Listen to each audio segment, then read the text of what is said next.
ndabashuhuje nitwa Radio Poet ni yawe update subscribe yawe nayo irakenewe kugira ngo dukomeze tugende tubanamo neza gatanu kuri gatanu. Reka nsuhuza abantu bari mu ntara y'Iburasirazuba by'umwihariko mu karere ka Rwamagana aho tunanzikira inkuru yacu. Gitifu yafashwe yakira ruswa y'ibihumbi 7 ntiyagorana ahita nemera icyaha. Umunyamabanga nshingwabikorwa w'akagari kamwe ko mu murenge wa Rubona ni mu karere ka Rwamagana hari mu maboko y'urwego rw'igihugu rw'ubugenzacyaha RIB nyuma yuko afatiwe mu cyuho yakira ruswa y'ibihumbi 7 y'u Rwanda. Yahabwaga rero n'umuturage akaba we ubwe yiyemerera icyaha.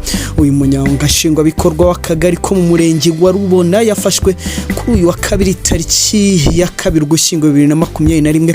Uyu muyobozi wafatiwe mu kagari ka Kabatsi muri uriya murenge wa Rubona akurikiranyweho gusaba no kwakira indonke kugira ngo akore ibinyuranyije n'amategeko.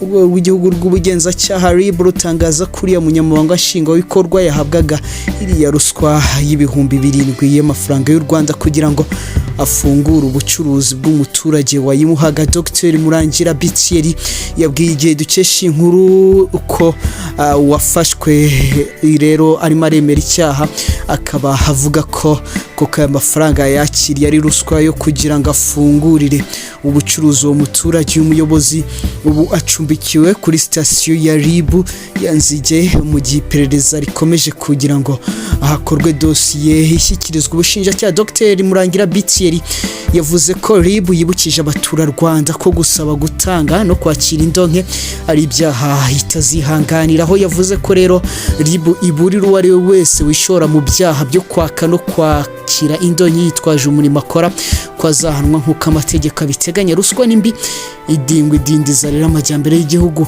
Yashimiye abaturage bagaragaje ubufatanye n'umuhate wabo mu gukomereza gutanga amakuru y'abakora ibi byaha.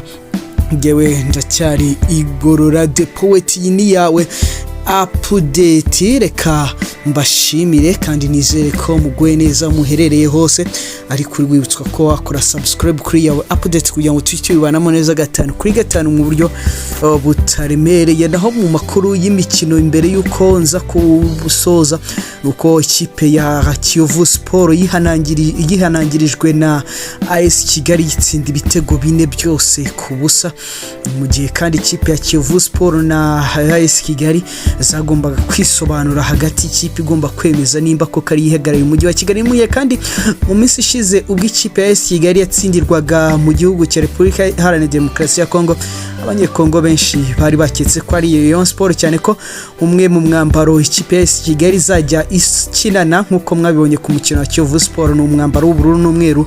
Nyuma bariyo nabo bahita bavuga ko bamaganye, bavuga ko iyo kipe yatsindiwe muri Kongo atari ikipe ya Rayon Sport nk'uko byari byakomeje kugaruka. Reka mbashimire.